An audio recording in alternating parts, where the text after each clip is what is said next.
Hey, assalamualaikum. Ayo ikut belajar sejarah Perang Lombok. Perang Lombok, latar belakang.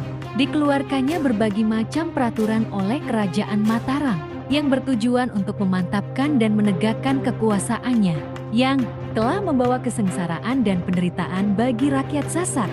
Adapun peraturan tersebut, pertama, peraturan tentang pertanahan. Kedua, menghapus gelar Raden bagi orang Sasak. Ketiga, menghapus prasasti dan silsilah bagi orang Sasak. Keempat, memperluas perjudian sabung ayam. Kelima, pembagian harta peninggalan. Keenam, pemetian gelar Jero Bagus pimpinan Sasak. Ketujuh, pemerasan tenaga kerja untuk pengabdian kepada raja. Sebelumnya peperangan demi peperangan dilakukan orang Sasak untuk menyerang orang Bali, tetapi tidak pernah berhasil karena tidak ada persatuan. Peperangan tersebut, pertama, peperangan Praya I yang dipelopori oleh keturunan Arya Banjar Getas. Kedua, peperangan Kopang dengan gugurnya seseorang pahlawan Sasak, Mamik Mustasi adik dari Mamik Mustasi. Ketiga, peperangan Batu Kuliang dengan gugurnya pemuka desa Batu Kelang Jero Ginawang. Keempat, peperangan Sakra yang dipimpin oleh Mamik Mustasi dan Tuan Guru Haji Olai. Peristiwa-peristiwa tersebut mengakibatkan kekuasaan Bali di Lombok semakin melemah, karena di sisi lain mereka juga disibukkan dengan mengirim bala bantuan ke Karangasem Bali yang sedang berperang dengan Kerajaan Klungkung. Perlawanan Praya, tanggal 8 Agustus tahun 1891 N atau 2 Muharram 1309 H, Mataram Guru Bangkol atau Guru Ismai bergerak menuju medan pertempuran di Pakoling dekat Kediri. Adapun sebab-sebab pemberontakan Praya. Pertama, pemerintah Mataram semakin sewenang-sewenang. Kedua, dendam sejak Perang Praya I. Ketiga, terbunuhnya seorang ulama bernama Guru Ayang oleh perbekal Bali dari pria tanpa kesalahan yang nyata. Pertempuran di Paku Keling pasukan Guru Bangkol berhadapan dengan pasukan anak Gunung Mait Karangasem, putra sulung anak Agung Gade Ngurah Karangasem. Pada pertempuran nasib pasukan Bali dengan persenjataan yang lengkap dapat menghalau Guru Bangkol sampai ke Praya.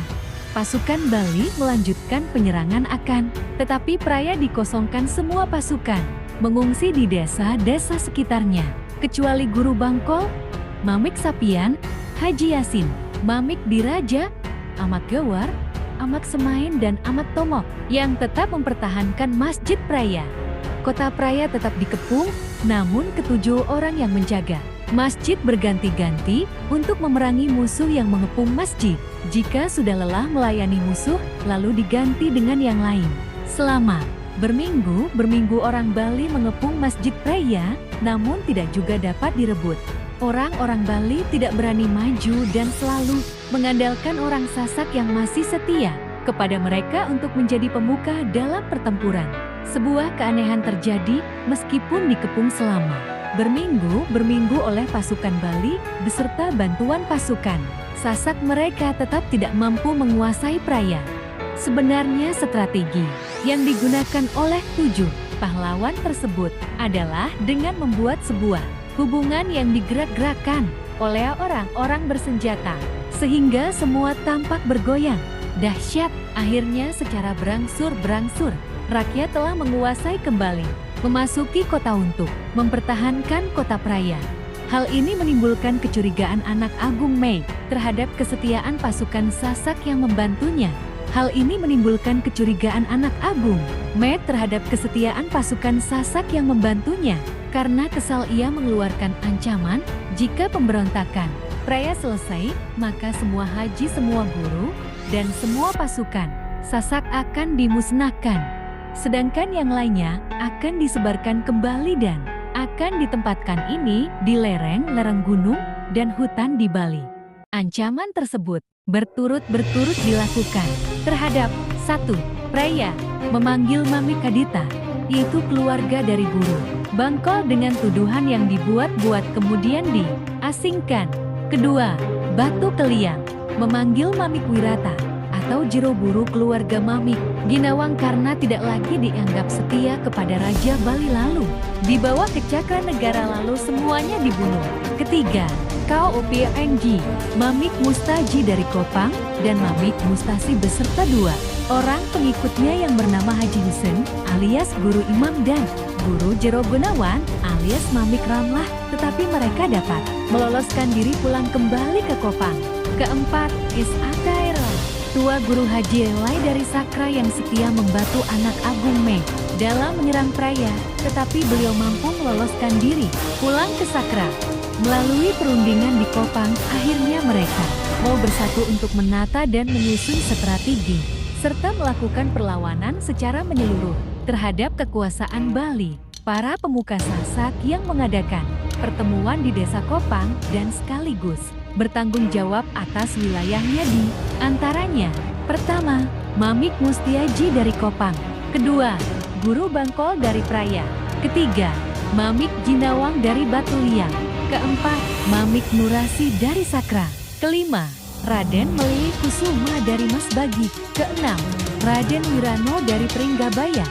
Dalam musyawarah diputuskan membantu Praya mengangkat Tuan Guru Haji Elai Batu dari Sakra sebagai Panglima Perang.